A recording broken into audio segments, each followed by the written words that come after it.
Assalamu alaikum wa rahmatullah. Welcome to everyone.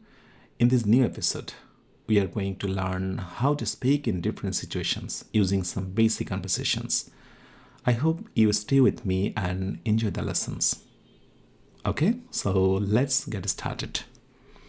আমরা আজকে উপস্থিত হয়েছি স্পিকিংয়ের বেসিক কিছু বিষয় নিয়ে। আশা করি এটা চালিয়ে যাব, বাট তোমাদেরকে সাথে থাকতে হবে। খুবই মজার বিষয়, আসলে স্পিকিং খুবই ফানি ফ্যাক্ট। এটাকে যদি তুমি নেশায় পরিণত করো আর এই ধারাবাহিকতা যদি কয়েকটা মাস চলতে থাকে, very soon you will feel yourself that you are confident enough in speaking.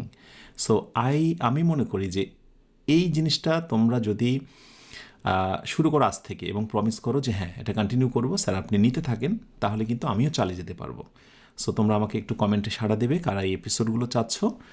খুব লম্বা সময়ের বিষয় নয়, বাট এই আলোচনার ভেতরে আমি তোমাকে দেখাবো ইংরেজিতে কিভাবে কথা বলতে হয়। আমি একটা সিচুয়েশানকে দাঁড় করাবো, সেই সিচুয়েশানের ওপরে একই কথাকে বেসিক এবং অ্যাডভান্স কিভাবে বলতে হয় দুটোকেই তুলে ধরার চেষ্টা করবো আমি, কেমন? সো ফার্স্টে আমরা এই ছবিটার কথা যদি বলি, ছবিতে আমরা দেখতে পাচ্ছি যে একজন ক্লায়েন্ট, আমরা এখানে ক্লায়েন্টই বলি, একজন ক্লায়েন্ট কি করছে, একটা দোকানে এসেছে এবং তার একটা টি শার্ট পছন্দ হয়েছে। তো বাংলায় তো আমরা কনভারসেশন করতে পারি, কথা বলতে পারি, কিন্তু সেই কথাগুলোকে ইংরেজিতে বলবো কিভাবে, এটাই হচ্ছে গুরুত্বপূর্ণ ব্যাপার। আর এগুলো পারার মাধ্যমেই কিন্তু আমরা ফ্লুয়েন্ট স্পিকার হয়ে যাই। তো ক্লায়েন্ট, আমি ক্লায়েন্টের কথা বলছি। ক্লায়েন্ট প্রথমে যদি ধরা যাক এই টি শার্টের দোকানে প্রবেশ করে, তাহলে উনি কী বলবেন? স্বাভাবিকভাবে বলতে পারে এক্সকিউজ মি, বলতে পারে না? এক্সকিউজ মি, আমি লিখছি CUSC, খেয়াল করো, এক্সকিউজ মি, এটা বলতে পারেন উনি। আর আমি যদি বলি যে আরেকটু অ্যাডভান্স লেভেলে কি, তাহলে আমি কিন্তু আরেকটা কথা বলতে পারি, সেটা হচ্ছে যে এক্সকিউজ মি এটুকু আমি যুক্ত করব, এক্সকিউজ মি এটুকু আমি রাখবো, এর সঙ্গে হয়তো বা আরেকটু কথা আমি যুক্ত করতে পারি যে ক্যান ইউ হেল্প মি, খেয়াল করো, ক্যান ইউ হেল্প মি। এবং এরপরে তুমি যত কনভারসেশন, যত কথা বলবে, সবগুলো প্যাটার্ন তো একই রকম।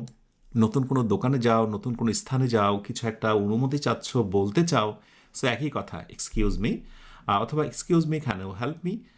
এবং আরেকটি বিষয় তোমাদেরকে শেখাই বা তোমাদের জন্য জানিয়ে রাখি, বাংলাভাষী অর্থাৎ ইংরেজি যাদের মাতৃভাষা নয় এমন মানুষদের ক্ষেত্রে ইংরেজি শেখানোর ক্ষেত্রে প্রথমে যদি উচ্চারণকে, প্রনাউন্সিয়েশনকে আমরা খুব বেশি গুরুত্ব দিই, এটা অনেক বেশি কঠিন হয়ে যায়। সো প্রথম কাজ হচ্ছে মোটামুটি বলতে পারা। আচ্ছা, excuse me, can you help me, এই কথা পৃথিবীর এমন কোনো দেশ আছে বুঝতে পারবে না, এমন কোনো জায়গা রয়েছে যে বুঝতে পারবে না, আমাকে নেটিভদের মতো করে বলতে হবে এরকম নয়। পরবর্তী কোনো এক সময় তোমাদের আমি দেখাবো পৃথিবীতে এরকম অনেক কান্ট্রি পিপল আছেন যারা আমাদের মতো করে ভুল না বলে মধ্যম পন্থা অবলম্বন করে চমৎকারভাবে কথা বলেন। এরকম মানুষের সংখ্যা, এমন স্পিকার রয়েছে অনেক মানুষ, সেগুলো তোমাদের দেখাবো। সো ফার্স্টে আমরা কিন্তু এই উচ্চারণের বিষয়টাকে যদি ফোকাস দিতে চাই, IPA অথবা উচ্চারণ কৌশল নিয়ে, তাহলে সত্যি একদিকে স্পিকিং শেখা যেমন কঠিন হয়ে যায়, অন্যদিকে আবার প্রনাউন্সিয়েশনকে কন্ট্রোলে আনা অনেক বেশি কঠিন হয়ে যায়। সো আমরা ভুল পড়ব না, সুন্দরভাবে যেন বুঝতে পারি, বোঝাতে পারি, দ্যাটস এনাফ, এটুকু হলেই চলবে। ওয়েল, সো ক্লায়েন্ট ফার্স্টে বলছে যে এক্সকিউজ মি, দয়া করে বলবেন কি, ক্যান ইউ হেল্প মি, অথবা আপনি কি আমাকে সাহায্য করবেন। এখন শপকিপার এটার প্রত্যুত্তরে কি বলতে পারে? এই পাশে থাকা দোকানদার উনি কি বলতে পারে? উনি হয়তো সিম্পলি বলবে যে ইয়েস। এই ইয়েস দিয়েও কিন্তু একটা প্রশ্ন হতে পারে, ইয়েস বলার টোনটাই বলে দেবে এটা একটা প্রশ্ন। অথবা হয়তোবা বলা হতে পারে এরকম যে yes please, yes please, okay. So বলতে পারে হ্যাঁ হ্যাঁ বলুন। আর যদি বলি যে আরেকটু অ্যাডভান্স লেভেলে কি বলা যেতে পারে, তাহলে হয়তোবা এরকম কিছু একটা বলা যেতে পারে। এগুলো সাধারণত আইএলস বা অন্য কথা বলা যেতে পারে যে yes, how can I help you, how can I help you, okay. So এটাও বলে দিই যে প্রথম অংশটুকু, এই যে লম্বা যে টানটা ভার্টিক্যাল, এই পাশে যে অংশটা রয়েছে সেটাকে আমি বলছি বেসিক। আর তুমি চাইলে আইএলস বা স্ট্যান্ডার্ড ফরম্যাটে তুমি এই পাশেটাও ব্যবহার করতে পারো, ওকে। আচ্ছা, এরপরে কনভারসেশন আমি আরেকটু এগোই। ধরো যাক ক্লায়েন্টের এবার অত কিছু লিখবো না, আমি ক্লায়েন্টের সি আর শপকিপারে এস দিলাম। ঠিক আছে, আশা করি তোমরা এটা বুঝে নেবে।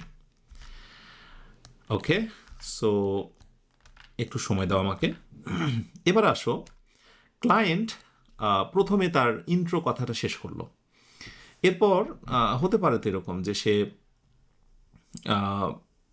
একটা প্রোডাক্ট নিল এবং বলল যে এটার দাম কত, এরকম কিছু একটা প্রসঙ্গ আসতে পারে।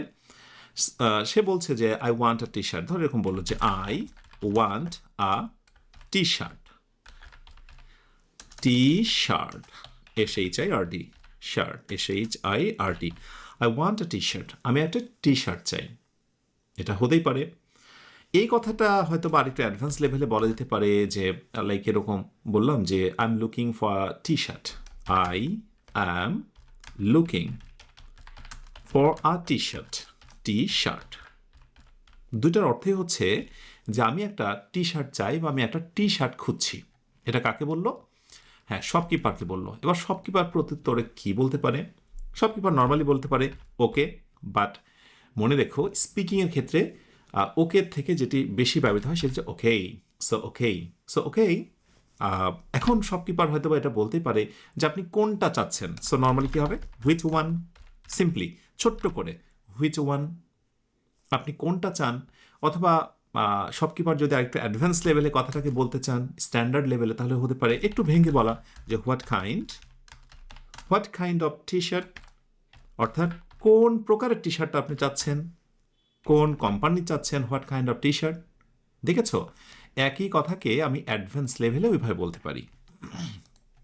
আচ্ছা, এরপরে আমরা পরবর্তী প্রসঙ্গে এরকম হতে পারে হয়তো বা ক্লায়েন্ট বলতে পারে আমাকে ওইটা দেখান, এইটা দেখান, তখন দেখা যাক কীভাবে বলা যায়।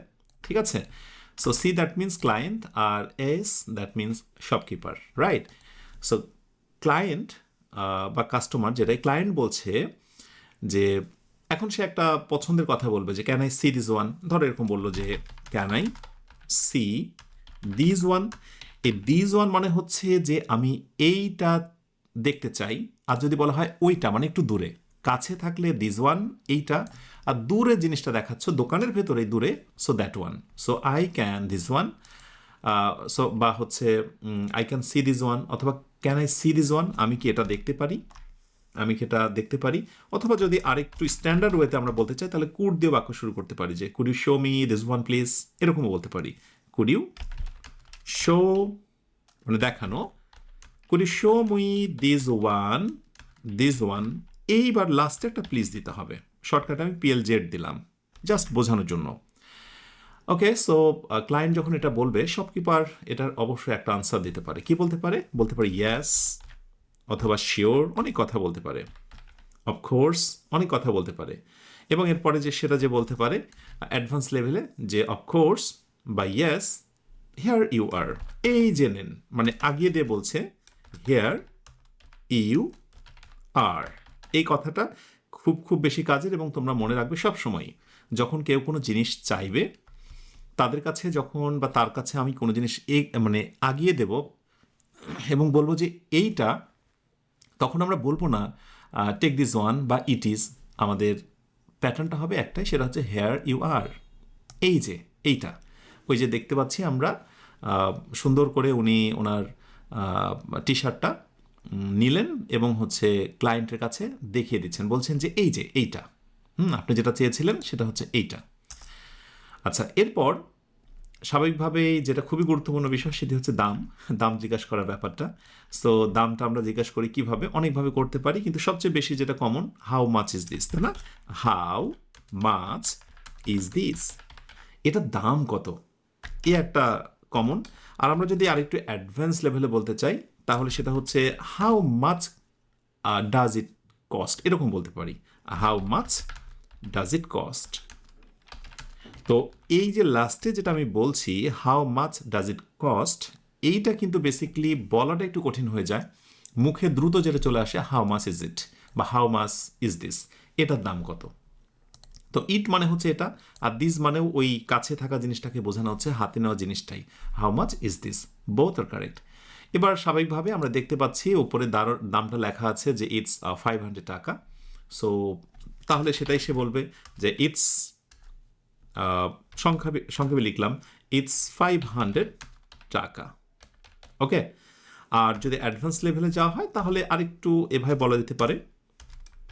সেটা কি, তোমরা কি বলতে চাও? ইট কস্টস, মানে এটার দাম পড়বে 500 টাকা।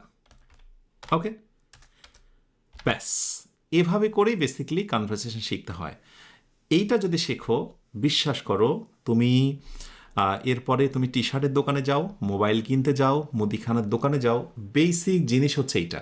এর সাথে আরও কিছু বিষয় থাকবে, সেগুলো স্টেপ বাই স্টেপ আমরা অন্য ক্লাসেও জানবো। দ্যাট মিনস এই এপিসোডের সবগুলো ক্লাসের মধ্যে দিয়ে আমরা অনেক কিছু আয়ত্ত করে নিতে পারবো।